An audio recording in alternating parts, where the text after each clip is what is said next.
مسجد اقصی کی بہت بڑی فضیلت ہے۔ مسجد اقصی کو تیسرا حرم بھی کہا جاتا ہے، جیسے پہلے حرمین شریفین مسجد حرام، مسجد نبوی، ان کو حرمین شریفین کہا جاتا ہے، تو اسی طرح مسجد اقصی کو حرم ثالث بھی کہا جاتا ہے۔ مسجد اقصی یہودیوں، عیسائیوں اور ہم مسلمانوں کے لیے بڑی اہمیت کا حامل ہے، یعنی آسمانی تمام مذاہب کا جو ہے ان کے نزدیک اہمیت ہے۔ مسجد اقصی کے لیے ہر ایک مسلمان کے دل میں محبت ہے، الفت ہے، تکریم و توقیر ہے۔ فلسطین کے شہر میں جو یہ مسجد اقصی ہے، فلسطین شہر جو ہے ملک شام کے اندر ہے، یہ ملک شام بہت پھیلا ہوا تھا، اب تو ٹکن مر گیا، تو اس کی بہت بڑی فضیلت ہے۔ اب یہ ہے جیسے اللہ نے فرمایا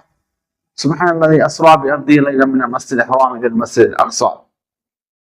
تو علماء نے فرمایا کہ یہ جو آیت مبارکہ ہے مسجد اقصی کی شان کے لیے یہی کافی ہے، حالانکہ اور بھی بہت سے روایات اور حدیث مبارکہ اور آیت مبارکہ مسجد اقصی کی شان میں ہیں، اور اکثر و بیشتر انبیاء اکرام کا مسکن بھی یہی فلسطین کا شہر رہا۔ ابراہیم علیہ السلام نے مکہ مکرمہ ہجرت کی تو اسی شہر کو اپنا مسکن بنایا، عیسیٰ علیہ السلام کی ولادت بھی اسی شہر میں، اور عیسیٰ علیہ السلام کو جب ان کی قوم نے شہید کرنا چاہا تو اسی مسجد فلسطین سے ہی اللہ عز و جل ان کو آسمان کی طرف اٹھا لیا، اور اسی طرح داؤد علیہ السلام کا بھی مسکن یہی رہا، حضرت زکریا علیہ السلام کا محراب بھی یہی مسجد اقصی میں، اور اسی طرح حضرت سلیمان علیہ السلام کا جو تخت تھا وہ بھی اسی شہر میں، جو اللہ تعالیٰ اللہ رب العزت نے ان کو بادشاہت عطا فرمائی تھی پورے جہان میں، ہر چیز پر اللہ تعالیٰ نے قدرت دی ہوئی تھی، بادشاہت دی ہوئی تھی، تو انہوں کا جو تخت تھا وہ بھی یہی شہر تھا۔ آپ علیہ السلام جب مسجد حرام سے معراج کے سفر کے لیے نکلے تو جو سب سے پہلے پاؤں ڈالا وہ پاؤں بھی جو ہے یہ مسجد اقصی تھی، یہ بھی ایک بہت بڑی فضیلت ہے۔ اس میں اتنے بڑے فضیلت اور سفر پہ جانے کے لیے جو پہلے پاؤں ڈالا جانا ہے وہ مسجد اقصی ہے، جیسے مسلم شریف کی روایت ہے انس بن مالک رضی اللہ عنہ سے کہ انہوں نے فرمایا کہ آپ علیہ السلام نے فرمایا مسجد حرام سے میں نکلا، مجھے سواری پیش کر دی گئی، براق جو گدھے سے بڑی تھی اور خچر سے چھوٹی تھی، سفید رنگ کی، اور اس کے ایک قدم وہاں پڑتا تھا جہاں حد مسافت نظر تھی، جہاں نظر پڑے وہاں سے قدم پڑے۔ پھر میں یہاں سے مسجد اقصی گیا اور پتھر پڑا تھا، ایک جگہ تھی جہاں میں دوسرے انبیاء اکرام نے سواریاں باندھی، میں نے بھی اس کو وہاں باندھا۔ پھر میں مسجد شریف کے اندر تشریف لے گیا تو وہاں 2 رکعت نفل پڑھائی، 2 رکعت نماز پڑھائی، اور اس کے بعد جو ہے باہر نکلا تو جبریل امین نے میرے پاس ایک ہاتھ پیالے میں شراب لکھ رہا ہے، دوسرے پیالے میں دودھ، تو میں نے دودھ پی لیا، تو انہوں نے کہا آپ نے جو ہے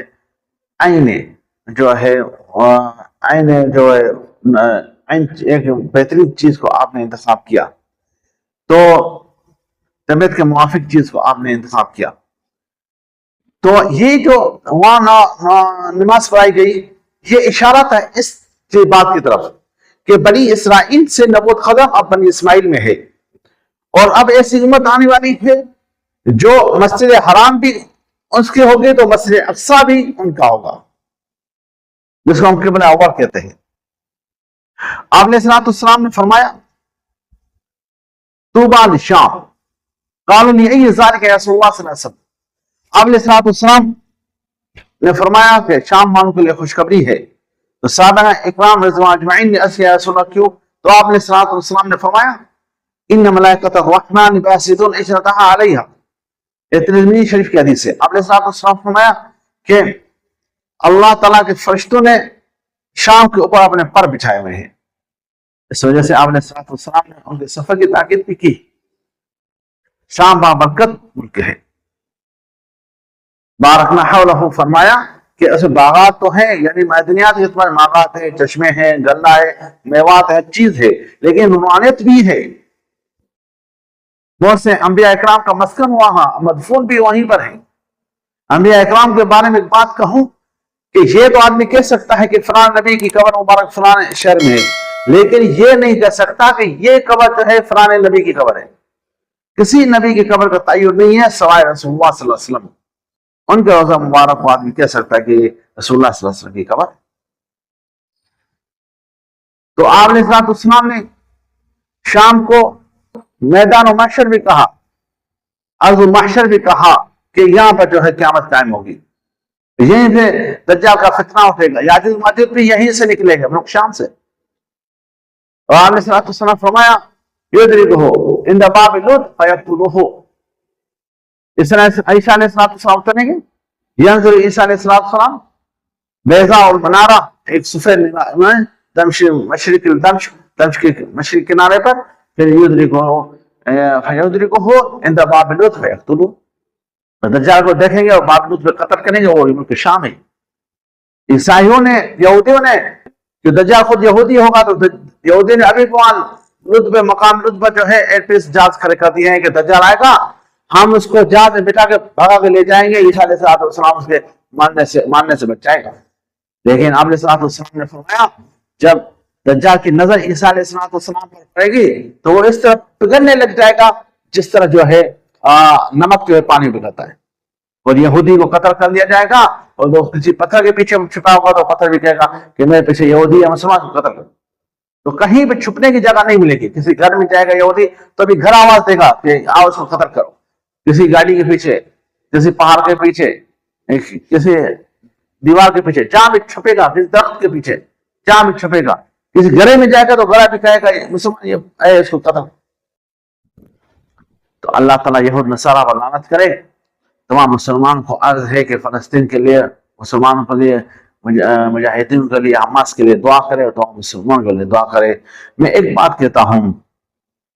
یہ جو غزہ میں دکھایا جاتا ہے کہ وہاں ظلم ستم ہو رہا ہے، یقیناً اس طرح ہو رہا ہے اور مسلمان شہید ہو رہے ہیں، اس میں کوئی وہ نہیں ہے، علماء نے جہاد کا فتویٰ بھی دے دیا ہے، لیکن جتنا مسلمانوں کا نقصان نہیں ہو رہا، یہودیوں کا نقصان ہو رہا ہے۔ وہ تو غزہ شہر پہ عموماً کرتا ہے۔